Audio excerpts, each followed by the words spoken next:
मनसा वाचा दृष्टया गृहीतेऽन्यैः इन्द्रियैः अहमेव न मत्तो नदिति बोध्यध्वमजसाः गुणेषु विष्टे चेतो गुणाश्चेतासि च प्रजाः जीवस्य देह उभयं गुणाश्चेतो मदात्मनः गुणेषु चातिस्तमः क्षीणं गुणसेवया गुणाश्च चित् प्रभवा मद्रूपम् उभयं त्यजेत जागृतः स्वप्न सुसुप्तः सद्गुणतो बोधवृत्तयः तासां विलक्षणो जीवः साक्षात्त्वेन विनश्यति।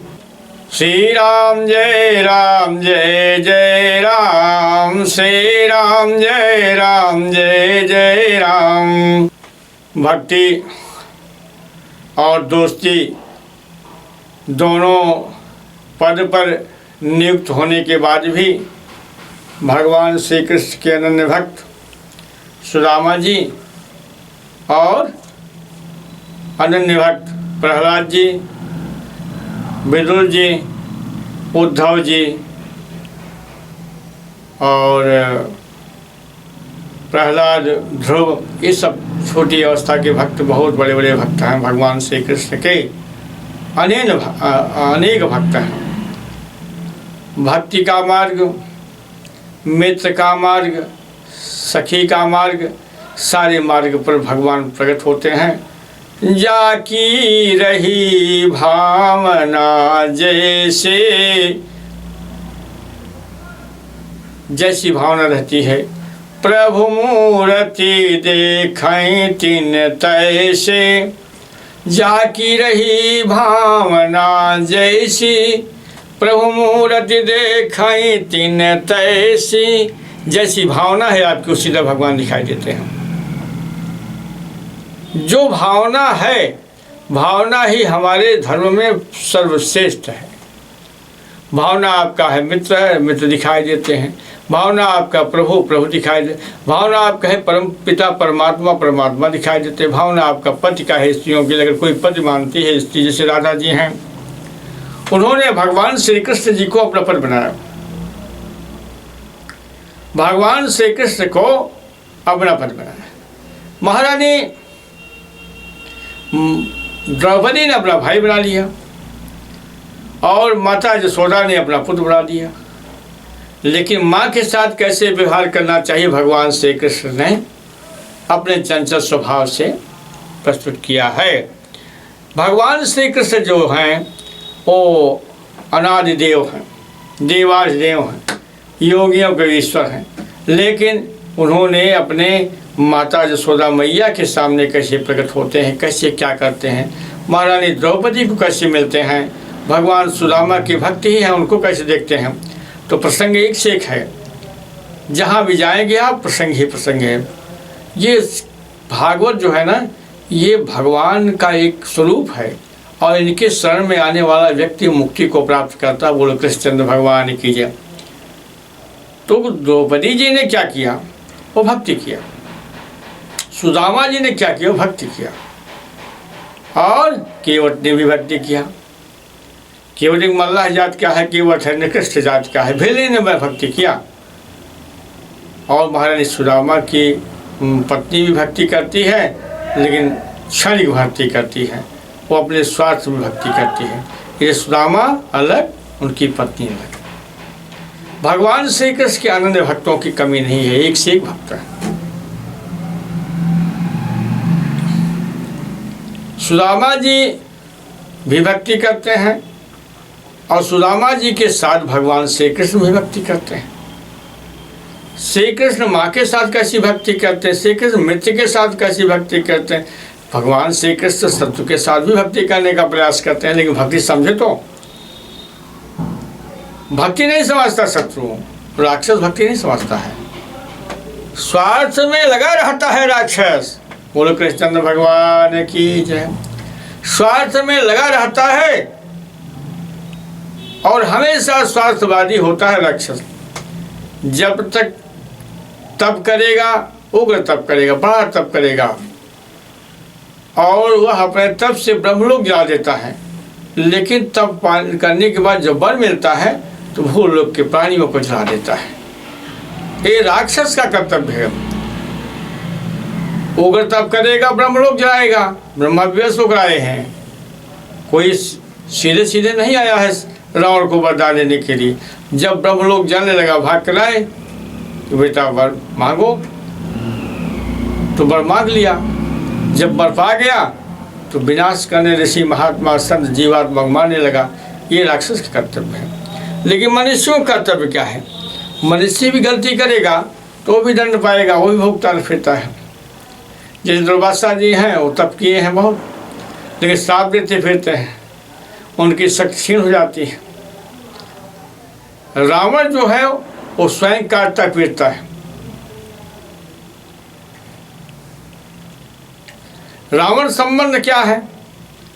रावण भी भगवान से हरि का संबंधी है, ब्रह्मा जी के द्वारा संबंधित है। ब्रह्मा जी त्रिलोक में आते हैं और ब्रह्मा जी के ही वंश में वो पैदा हुआ है। उत्तम कुल पुलस्त्य करना थी। रावण के समान कोई उत्तम नहीं, लेकिन कर्म इतने खोटे और नीच हैं उसके, इसीलिए उसको राक्षस देखा जाता है। भगवान श्री कृष्ण, भगवान मर्यादा पुरुषोत्तम श्री राम, श्री हरि विष्णु जी, भगवान शिव, सब एक ही स्वरूप के एक ही स्वरूप के अनेक रूप हैं। भगवान श्री कृष्ण भगवान श्री हरि विष्णु जी के अनुसार तीर्ण है, पूर्ण ब्रह्म है। राम भी पूर्ण ब्रह्म थे। वो ये भगवान हमारे जगत कल्याण के लिए, जीवात्मा के उद्धार के लिए बार बार आते हैं। अन्य वर्ग के लोग जो हैं वो नबी मानते हैं, वो भक्त मानते हैं, भगवान नहीं मानते हैं। हमारे यहाँ भगवान जो हैं वो मानव शरीर में आते हैं, इसलिए कि भगवान अगर मानव शरीर धारण करेंगे नहीं तो राक्षस रावण का वध नहीं होगा। भगवान मत्स्य रूप धारण नहीं करेंगे तो हयग्रीव का वध नहीं होगा। भगवान कक्षा रूप धारण नहीं करेंगे, समुद्र का मंथन नहीं होगा। भगवान यदि नरसिंह रूप धारण नहीं करेंगे तो हिरण्यकश्यप का वध नहीं होगा। भगवान श्री कृष्ण इसी तरह वामन रूप धारण नहीं करेंगे तो महाराज बलि को छलेंगे कैसे? ये केवल धारण करने का उनका नियम है। अगर वैसा रूप धारण नहीं करेंगे तो काम नहीं बन सकता है। जगत के कल्याण के लिए, जगत कल्याण के लिए उन्होंने अनेक रूप धारण किया है। प्रश्न करते हैं लोग और सबका बोध किया है, सबका कार्य किया है। जैसे महाराज देखिए, भगवान श्री राम भेदभाव नहीं मानते, कुछ भी नहीं मानते, सबको अपना मानते हैं। भगवान के भक्त क्या करते हैं? अरे छुओ नहीं भैया, बेलनी जाते वो दोनों, उसको पानी कौन पिएगा? और ऋषियों ने कहा भी कि भिलनी है, ये अपवित्र कर देती, वहाँ न जाइए, दूसरी जगह पानी पी लीजिए। भगवान श्री राम ने समझाया, बहुत बोध कराया, बहुत शर्मिंदा किया ऋषियों को। और यहाँ जब भगवान श्री कृष्ण ने माता जी से निवेदन किया कि माता जी हमने कुछ भी किसी को परेशान नहीं किया, ये झूठे बोल रहे हैं। कहा तुम माखन खाते हुए पकड़े गए हो और अभी झूठ बोले पकड़ के ले आए। कहा ये गलत बोल रही है। कितना हर्ष करने वाले भगवान श्री कृष्ण जी हैं। मैया मोहि नहीं माखन खायो, मैया मोहि नहीं माखन खायो, भोर भयो गैयन के पीछे, मधुबन मोहि पठायो, मैया मैं नहीं माखन खायो। माता जी कैसी बात करती हो? सुबह होता है तो गाय के पीछे लगा देती है, मैं गाय के पीछे पीछे भटकता रहता हूँ। अब गोपिकाएं हमारे जान के लिए मेरे पीछे पड़ गई हैं, मुझे हैरान करने के लिए लगी रहती हैं। इनकी बात मानती हुआ, मैया मैं नहीं माखन खायो, भोर भये गैयन के पीछे मधुबन मोही पठायो, मैया मैं नहीं माखन खायो। ग्वाल बाल सब वैर परे हैं, बरबस मुख लपटायो, मैया मैं नहीं माखन खायो। ये ग्वाल बाल जो हैं ये बड़े ही विचित्र जात के होते हैं। पता नहीं किस परंपरा के अंतर्गत हम मैं अपने सीधे जा रहा हूँ, अपने गाय को चलाता हूँ, अपने सीधे छोटे छोटे हमारे हाथ हैं, हम शिकार किस तरह से पाएंगे। मैं बालक बही यन को छोटो, मैं बालक बहियन को छोटो, छीको के ही विधि पायो। मैं बालक बहियन को छोटो, छीको के ही विधि पायो, मैया मैं नहीं माखन खायो। माता जी हम बालक हैं, आपको समझना चाहिए कि मैं हाथ से छोटा हूँ, हमारे छोटे हाथ शिखर को कैसे पाएंगे। ये गलत चीज़, ये गलत विषय है। इन्होंने गलत ढंग से मुझे फंसाने की कोशिश, ज़बरदस्ती मेरे मुंह में मक्खन लगा दिया है, दही लगा देती हैं, बहुत परेशान करते हैं। ग्वाल बाल सब बैर परे हैं, बरबस मुख लपटायो, मैया मैं नहीं माखन खायो। भोर भयो गैयन के पीछे मधुबन मोही पठायो, मैया मैं नहीं माखन खायो। इस तरह से परमात्मा श्री राम जी के, भगवान श्री हरि विष्णु जी के अंशावतीर्ण श्री कृष्ण जी अपने यशोदा माँ से निवेदन करते हैं। ये भाव देख लीजिए। और उधर क्या चल रहा है, भगवान श्री राम जी एक भक्त के यहाँ पहुँचते हैं, और भक्त जो है कई जन्मों का भक्त है, केवट छोटी जात का है। बुलाया उन्होंने, नाविक को आया, कहा भैया हमको उतार दो, पार कर दो। कैसे पार कर दें। मांगी नावन केवट आना, कहे तुम्हारा मरम मैं जाना। मैं आपके मरम को जानता हूँ, जिसके मरम को जानने वाला ऋषि महात्मा मुनि नहीं हुए, उसके मरम को केवल जानता है किसके द्वारा, भक्ति के द्वारा। अहम भक्त पराधीन, भगवान से हरि विष्णु जी कहते हैं मैं भक्त के अधीन हूँ, मैं ज्ञानियों के पास नहीं जाता हूँ, उद्योगपतियों के पास नहीं जाता हूँ, बुद्धिमान ऋषियों के पास नहीं जाता हूँ, मैं भक्त के पास जाता हूँ। चाहे सेवरी हो, चाहे कुब्जा हो, चाहे हनुमान हो, चाहे केवट हो, वो भक्त के पास जाते हैं। गरीब बंधु दीन बंधु, अमीर बंधु के पास नहीं गए भगवान, जब गए तो दीन बंधु के पास गए, गरीब बंधु के पास गए। आज तो बड़े बड़े रियासत के भगवान अमीरों के यहाँ पूज जाते हैं, गरीब के यहाँ नहीं जाते भगवान। गुरुदेव भगवान हैं तो गरीब की कुटी में कभी नहीं जाएंगे।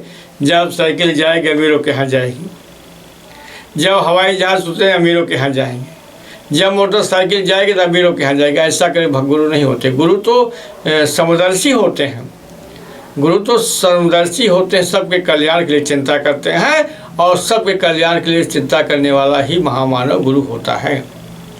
जो अपने शिष्यों के अज्ञान को हटाकर प्रकाशित कर दे, ज्ञान प्रदान कर दे, उनको वही गुरु है। जो शिष्य के अंधकार को दूर करके प्रकाश को, ज्ञान रूपी प्रकाश को में प्रकाशित कर दे, ज्ञान रूपी प्रकाश को दे, उससे वह संसार को देख सके और अपने को व्यक्त कर सके और परम धाम को प्राप्त कर सके, वही गुरु है, वही शिष्य है। गुरु शिष्य का संबंध क्या? गुरु कोई पेशेवर व्यापारी थोड़ी होता है।